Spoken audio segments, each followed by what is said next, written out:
আসসালামু আলাইকুম প্রিয় দর্শক, আজকে 8ই মার্চ, গতকালকে 7ই মার্চ ছিল। 7ই মার্চ আমাদের জাতীয় জীবনে একটা গুরুত্বপূর্ণ দিবস, দীর্ঘদিন ধরে ছিল, এখনো আছে। আমরা মনে করি, আমি তো মনেই করি 7ই মার্চ আমাদের একটা খুব গুরুত্বপূর্ণ দিবস, এই কারণে যে আমি মনে করি যে আমাদের স্বাধীনতার যে ভ্রূণ, আমি মনে করি সেই ভ্রূণের প্রথম প্রকাশ ঘটেছিল 7ই মার্চে। 7ই মার্চে রেসকোর্সের ময়দানে বঙ্গবন্ধু শেখ মুজিবুর রহমান প্রথম ঘোষণা করেছিলেন যে আমাদের এবারের সংগ্রাম আমাদের স্বাধীনতার সংগ্রাম, প্রথম এটা ঘোষণা হয়েছিল।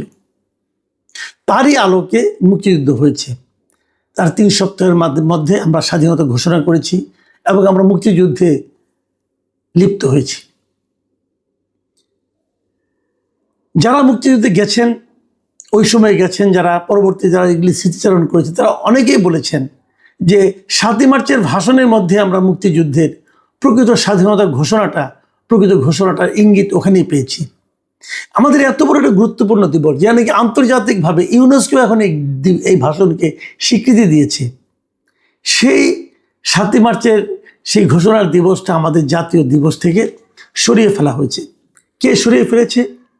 এই ডক্টর ইউনূসের নেতৃত্বে এবং কতগুলি বেয়াদব টাইপের লোক, যাদেরকে উনি উপদেষ্টা বানিয়েছিলেন, তারা এই দিবসটাকে আমাদের জাতীয় দিবস থেকে সরিয়ে দিয়েছে। আমাদের শতাধিক জাতীয় দিবস আছে, তার মধ্যেও এই দিবসটা স্থান পায়নি ওদের, কারণ ওরা এগুলো বাতিল করে দিয়েছে। এভাবে আমাদের স্বাধীনতার ইতিহাসকে জাতির কাছ থেকে ভুলিয়ে দেওয়ার জন্য এমন কোনো কাজ নাই, এমন কোনো অপকর্ম নাই যা নাকি অন্তর্বর্তীকালীন সরকার এবং তার উপদেষ্টারা করেনি। অন্তর্বর্তীকালীন সরকারের বিদায় হয়েছে, তারা চলে গেছে, নতুন একটা গণতান্ত্রিক সরকার আসছে। এটা বিএনপির সরকার, এবং এই বিএনপির যিনি প্রতিষ্ঠাতা জেনারেল জিয়াউর রহমান, তিনিও কিন্তু স্বাধীনতা যুদ্ধের একজন মহানায়ক, এবং তিনিও 7ই মার্চের এই ভাষণকে অবশ্যই গুরুত্ব দিয়েছেন। তার সরকারের আমলে আমাদের এই 7ই মার্চের ভাষণের কি দুর্দশা হয়েছে। 7ই মার্চ জাতীয় কোনো দিবস এখনো নয় কাগজে কলমে, আমি ঠিক আছে মানলাম, যদি কখনো আবার হবে, কিন্তু তার মানে কি এই যে আমি এই 7ই মার্চের ভাষণটা শুনতে পারবো না? তার মানে কি এই যে আমি 7ই মার্চের ভাষণটা নিয়ে শুনলে পরে আমি আইন অমান্যের মামলায় পড়ে যাব? বেশি কিন্তু তাই হয়েছে। 7ই মার্চে আমরা দেখেছি চানখাঁরপুর এলাকা থেকে, চানখাঁরপুর মোড় থেকে একজন সাউন্ড বক্সে 7ই মার্চের ভাষণ বাজাচ্ছিল। ঢাকা বিশ্ববিদ্যালয়ে একজন সাবেক ছাত্রকে ধরে আনা হয়েছে এবং তাদের শাহবাগ থানা নিয়ে যাওয়া হয়েছে। তাদেরকে জিজ্ঞাসা করা হয়েছে শাহবাগ থানার ওসিকে যে ওনাকে আপনি ধরলেন কেন? তখন এই ওসি মনিরুজ্জামান উনি বলেছেন প্রথম আলো পত্রিকাকে যে ওটা বঙ্গবন্ধুর 7 মার্চের ভাষণ বাজাচ্ছিল, এটা তো নিষিদ্ধ, এই জন্য নিয়ে আসা হয়েছে। মানে এই লোকটা জানেও না, উনি ওসি হয়েছেন, উনি জানেনও না যে কোনটা নিষিদ্ধ কোনটা নিষিদ্ধ নয়। 7ই মার্চের ভাষণ নিষিদ্ধ কে করেছে? মিস্টার মনিরুজ্জামান, আপনাকে জিজ্ঞাসা করছি ভাই, আপনি তো আইন প্রয়োগকারী সংস্থার একটা প্রধান, ওই এলাকার প্রধান, আপনি তো নিজেই জানেন না যে 7ই মার্চে ভাষণ প্রচারটা নিষিদ্ধ কি নিষিদ্ধ নয়। 7ই মার্চে ভাষণ প্রচার তো নিষিদ্ধ নয়। আবার যে কোনো মানুষ, আরো যে বড় কথা, আমি কারো একটা ভাষণ শুনবো, কাউকে আমি পছন্দ করি, কাউকে আমি ভালোবাসবো, এটার মধ্যে নিষিদ্ধ করার কি আছে? আমরা একটা অদ্ভুত সময়ে এসে পৌঁছেছি এবং তাকে ধরে নিয়ে আসা হলো, এবং তারপর দেখলাম এর প্রতিবাদে আরো অনেক ঘটনা ঘটলো। শাহবাগে আরো অনেক ছেলে মেয়েরা আসলো, এসে তারা এই 7ই মার্চে ভাষণ শোনার মানে জোরে জোরে প্রচার করে থাকলো। এটা নিয়ে আবার মারামারি, আবার ওই রকম স্বাধীনতা বিরোধী একটা গ্রুপ এসে তাদেরকে আটকানোর চেষ্টা। এই যে একটা মানে ব্যাপারটা এমন দাঁড়িয়েছে যে বঙ্গবন্ধুর নাম উচ্চারণ করা যাবে কিনা, 7ই মার্চ উচ্চারণ করা যাবে কিনা, 7ই মার্চের ভাষণের কথা বলা যাবে কিনা, এই সবই হয়ে দাঁড়িয়েছে শেখ হাসিনার অপকর্মের সঙ্গে সম্পর্কিত বিষয়। বাস্তবিক তাই। শেখ হাসিনা প্রথম ক্ষমতায় এসেছেন 96 থেকে 2001 পর্যন্ত উনি খারাপ চালিয়েছেন, এটা বলার কোনো সুযোগ তো নাই। তারপর 2009 যখন উনি ক্ষমতায় আসলেন, তারপর থেকে হয়তো আমি 2014 থেকে বলতে পারি উনি খুবই দুঃশাসন চালিয়েছেন এই জাতির উপর, এটাই মানতে রাজি আছি। কিন্তু তার সঙ্গে 7ই মার্চের ভাষণে কি সম্পর্ক? উনি দায়িত্ব নেওয়ার আগে, উনি রাজনীতিতে আসার আগে, তারও তো অনেক আগে 7ই মার্চের ভাষণ প্রচার হয়ে গেছে। বঙ্গবন্ধুর নাম নেওয়া যাবে না, কেন নেওয়া যাবে না? এদেশে যে নাকি বাংলাদেশের নাম উচ্চারণ করবে, যতদিন বাংলাদেশ নাম থাকবে ততদিন বঙ্গবন্ধুর নাম থাকবে।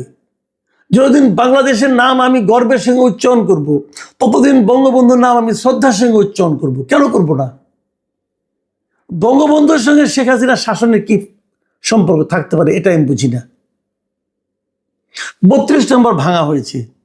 দেখেন 32 নম্বর কোথায়, আমি একটা সিম্পল একটা এক্সাম্পল দিয়ে বলি যে 32 নম্বরটা কিভাবে একটা জাতির প্রতীকে, স্বাধীনতার প্রতীকে পরিণত হয়েছে। আমি একটা ছোট্ট উদাহরণ দিয়ে আপনাদেরকে বুঝাই। বলা হয় না ধানমন্ডি 32 নম্বর মানে কি? মানে 32 নম্বর সড়ক, এই তো। আমরা 32 নম্বরতে যে জায়গাটাকে বুঝি, যে বঙ্গবন্ধু যেটা বাড়ি ছিল, ওটার নাম্বার, ওই সড়কের নাম্বার কিন্তু 32 না আসলে, দেখে আপনারা জানেন। ধানমন্ডি সড়কগুলোর নাম চেঞ্জ হয়েছে, অনেক আগে চেঞ্জ হয়েছে, কিন্তু আগে এই সড়কটার নাম ছিল 32 নম্বর।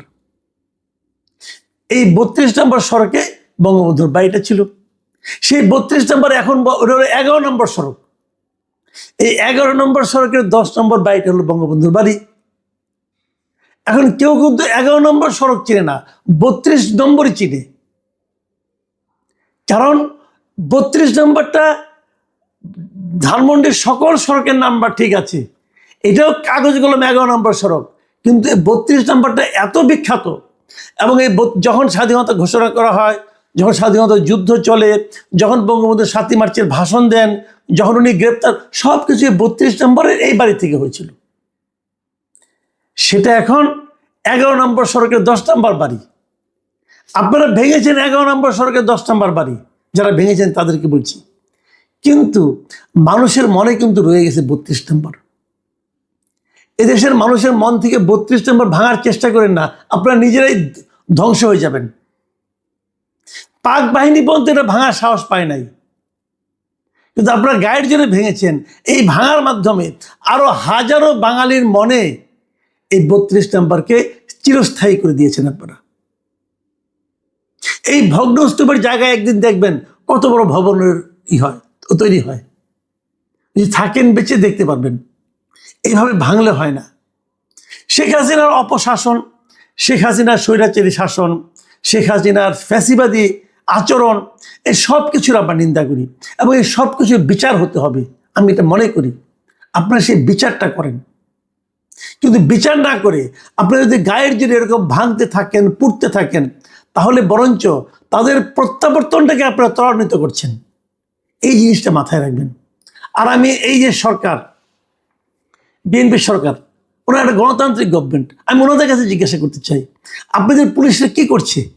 আপনারা পুলিশদেরকে কি ইনস্ট্রাকশন দিয়েছেন? একজন লোক 32 নম্বরে বঙ্গবন্ধুকে ভালোবেসে ফুল দিতে যাবে, তাকে আপনি অ্যারেস্ট করবেন এবং অ্যারেস্ট করে তাকে আপনি সন্ত্রাস বিরোধী মামলা ঢুকাই দিবেন? ফুল দেওয়াটা কি সন্ত্রাসী কাজ? তাও সেই মামলা কি আজকে থেকে 5 মাস আগের মামলা। কাজটা ঠিক হয়েছে ভাই? এর নাম গণতন্ত্র? আপনারা তো মাত্র গণতন্ত্রের যাত্রা শুরু করেছেন, এখনই এগুলি দেখাচ্ছেন। এই সরকারের কাছে আমার আরেকটা বক্তব্য, আপনার যে পুলিশ কর্মকর্তা বলে যে 7ই মার্চের ভাষণ নিষিদ্ধ, সেই পুলিশ কর্মকর্তার বিরুদ্ধে আপনার অ্যাকশন নিতে দেরি হচ্ছে কেন? নাকি আপনারা তাদেরকে শিখিয়ে দিয়েছেন এগুলো? সে হচ্ছে পুলিশ হওয়ারই যোগ্য না, যে আইন জানে না। আমি এই সরকারের উপর সত্যি এখন কিন্তু হতাশ হতে শুরু করেছি।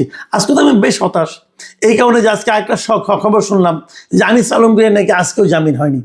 তার মামলা আজকে উঠেছিল, তার জামিন হয়নি। এদেশে খুনের মামলার আসামিরা জামিন পায়, একদিনে 5টা জামিন পায়।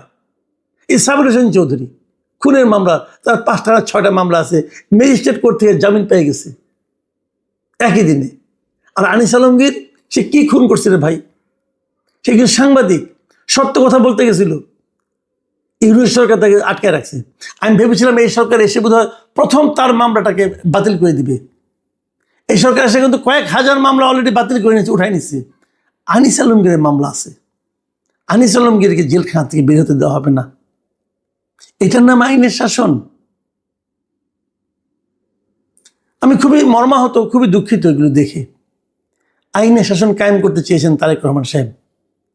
আমি ওনাকে বলবো যে আপনি বিবেচনা করে দেখেন, এগুলো কি আইনের শাসন হলো? একটা লোক একদম সে বঙ্গবন্ধুকে ভালোবাসে, সে ওখানে যেতে পারবে না? সে 7ই মার্চের ভাষণটাকে তার কাছে গুরুত্বপূর্ণ মনে হয়েছে, সেটা বাজাতে পারবে না? আর জামিনযোগ্য মামলায় আনিস আলমকে জামিন পাবে না? না, সত্যি আমি খুব হতাশ। আমি জানি না বিএনপি সরকার এগুলিকে কিভাবে দেখে, হয়তো তারা কি মনে করে, তারা কি আগের ধারাবাহিকতা রক্ষা করতে চায় কিনা এটা আমি জানি না। তবে আগের ধারাবাহিকতা রক্ষা করতে গেলে আগের সরকারের মানে অন্তর্বর্তীকালীন সরকারের ব্যাপারে এই দেশের মানুষের কি মনোভাব সেটাই আপনাদেরকে একটু জেনে নেওয়ার জন্য অনুরোধ করব। প্রিয় দর্শক, এখন এ পর্যন্তই। আল্লাহ হাফিজ।